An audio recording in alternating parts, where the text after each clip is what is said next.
Episode 77। अब तक हमने देखा मिस्टर कपूर को जब पता चलता है तो वह बेहद उदास हो जाते हैं और राज को डांटने लगते हैं, जिस पर विवेक को बेहद गुस्सा आता है और वह सबको सब कुछ समझाता है कि राज को कुछ भी नहीं पता था।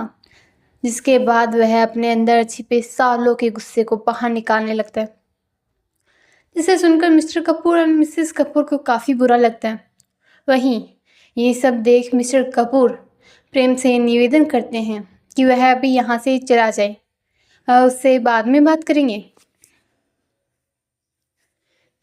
अब आगे मिस्टर कपूर विवेक की बात सुनकर दुखी हो जाते हैं, जिस पर उन्हें डर लगता है कि कहीं गुस्से में विवेक प्रेम को भी कुछ उल्टा सीधा ना कह दे, इसलिए वह उसे जाने के लिए कहते हैं। वहीं विवेक को ये देख और भी गुस्सा आता है कि उसके पापा को अभी भी उससे ज़्यादा प्रेम की परवाह है, इसलिए वह गुस्से से वहाँ से अपने कमरे में चला जाता है, क्योंकि उसे डर था कि वह गुस्से में किसी से कुछ ऐसा न कह दे जिससे किसी को हर्ट हो, इसलिए वह अपने रूम में चला जाता है। वहीं उसके जाते ही शालिनी, जो अब तक सब कुछ शांत होकर देख रही थी और सब कुछ समझने की कोशिश कर रही थी, वह भी उसके पीछे चली जाती है, यह सोचकर कि कहीं विवेक गुस्से में खुद को नुकसान न पहुंचा ले।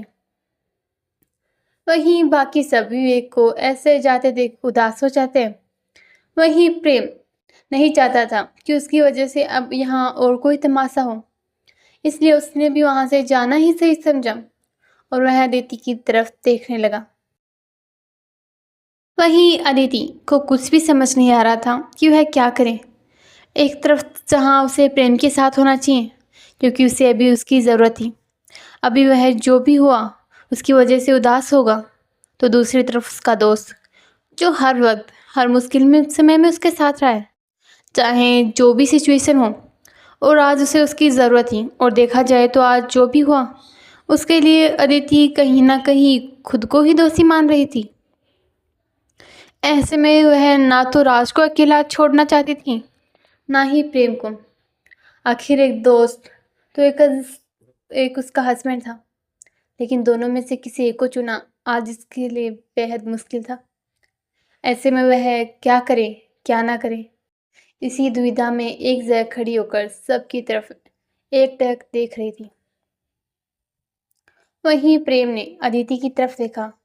वह उसकी कंडीशन अच्छे से समझ रहा था, लेकिन वह अदिति को चाहकर भी यहाँ छोड़ना नहीं चाहता था, इसलिए वह अदिति की तरफ बढ़ गया।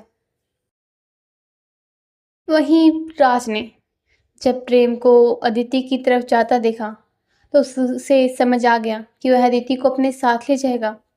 जिसके बाद उसने एक नज़र अदिति की तरफ देखा। उसे यह बात भी समझने दे नहीं लगी कि अदिति के दिमाग में क्या चल रहा है और वह क्या सोचकर परेशान है, इसलिए अदिति की तरह अब वह भी परेशान हो गया, यह सोचकर कि कहीं प्रेम घर जाकर अदिति को आज जो भी हुआ उसके लिए दोषी ना ठहराए और उसे कुछ कह न दे। वह प्रेम को ज़्यादा नहीं जानता था। जब प्रेम और विवेक दोस्त थे तब राज स्टडी के लिए बाहर ही रहता था।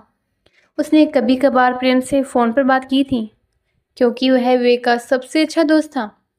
लेकिन फिर अचानक विवेक और प्रेम के बीच न जाने क्या हुआ कि विवेक ने प्रेम से सारे रिश्ते तोड़ दिए। राज ने उससे पूछा तो उसने सिर्फ इतना कहा कि आज के बाद इस घर में उस धोखेबाज का नाम नहीं सुनना चाहता, इसलिए उसने भी उससे कभी नहीं बात की।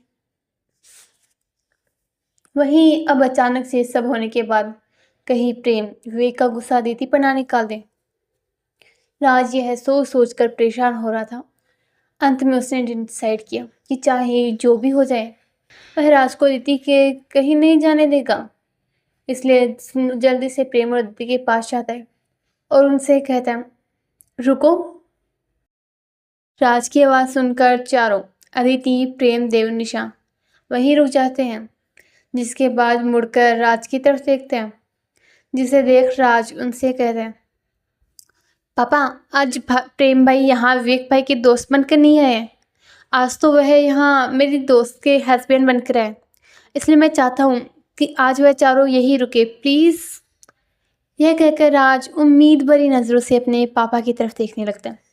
वहीं मिस्टर कपूर राज की बात सुनकर थोड़े परेशान हो जाते हैं और कहते हैं, पर बेटा तुम जानते हो ना कि राज मिस्टर कपूर की बात सुनकर उनको बीच में टोकते हुए कहता है, पापा आप भाई की फिक्र मत करिए, मैं उनसे बात कर लूँगा, वो मेरी बात ज़रूर मानेंगे, लेकिन प्लीज़ आप हाँ कर दीजिए।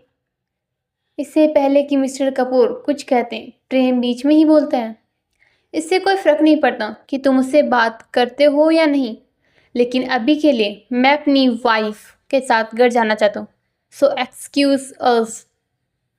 प्रेम यह कहकर फिर से अदिति का हाथ पकड़ आगे जाने लगता है कि तभी फिर से राज प्रेम को रोकते हुए कहता है, प्रेम भाई मैं जानता हूँ कि आपको विवेक भाई की बात का बुरा लगा है और उसके लिए मैं आपसे माफ़ी मांगता हूँ, पर प्लीज़ आप ऐसे नाराज़ होकर मत जाएं, प्लीज़। और अगर आपको मुझे लेकर कोई अनसिक्योरिटी है तो मैं आपको यकीन दिलाता हूँ कि मैं अदिति से सिर्फ एक दोस्त का ही रिश्ता रखूँगा हमेशा। इसलिए प्लीज़ आप मुझे गलत मत समझिए और यहाँ रुकने के लिए मान जाइए, प्लीज़। राज अपनी बात कहकर प्रेम की तरफ उम्मीद भरी नज़रों से देखता है। वहीं प्रेम ने राज की बात सुनी। पहले उसे समझ नहीं आ रहा था कि आखिर राज उन्हें यहाँ रोकने पर क्यों तुला है, लेकिन अब उसने इस बारे में ध्यान से सोचा तब उसे एहसास हुआ कि वह अदिति को लेकर वरीड है, जिस वजह से वह ऐसा कर रहा है। उसे यह सोचकर काफ़ी अच्छा लगा कि अदिति के पास एक ऐसा दोस्त है जो चाहे कोई भी सिचुएशन क्यों ना हो, सबसे पहले अदिति के बारे में सोचता है। जैसे आज उसे ये पता था कि उसके भाई को प्रेम का यहाँ रहना बिल्कुल भी अच्छा नहीं लगेगा, लेकिन फिर भी उसने अदिति के बारे में सोचकर अपने भाई की डांट भी एक्सेप्ट कर ली। यह सोचकर उसे काफ़ी खुशी हुई, जिसके बाद उसकी आंखें हल्की नम हो गई उसकी और विवेक की दोस्ती याद करके, क्योंकि वह दोनों भी बिल्कुल ऐसे ही थे। लेकिन जल्द ही उसने खुद को संभाला और अपने एक्सप्रेशंस नॉर्मल किए। तभी उसके कानों में मिस्टर एंड मिसेस कपूर की आवाज़ पड़ी। मिस्टर कपूर प्रेम को देखते हुए कहते हैं, प्रेम बेटा अगर पॉसिबल हो सके तो प्लीज़ रुक जाओ, हमें भी अच्छा लगेगा। कितने वक्त के बाद तुम हमारे घर आए हो? मिस्टर कपूर की बात में साथ देते हुए मिसेस कपूर भी कहती है, हाँ बेटा रुक जाओ ना। उन दोनों की बातें सुनकर प्रेम एक नज़र अदिति के पास देखता है, जो कि उम्मीद भरी नज़रों से उसे ही देख रही थी। वहीं प्रेम के दिमाग में एक एक कर आज रात की सारी बातें आ रही थी, खासकर विवेक की बातें जो उसने कही थी। हे डियर लिसनर्स, कैसा लगा आपको आज का पॉड ज़रूर बताना। और आपको क्या लगता है क्या होगा आगे, क्या होगा प्रेम का फैसला? और अगर प्रेम का फैसला ना हुआ तो राज क्या करेगा? और अगर हाँ हुआ तो विवेक को कैसे मनाएगा? जानने के लिए बने रहे मेरे साथ इस कहानी में। तो चलिए जल्द मिलते हैं अगले पार्ट में, तब तक के लिए बाय बाय।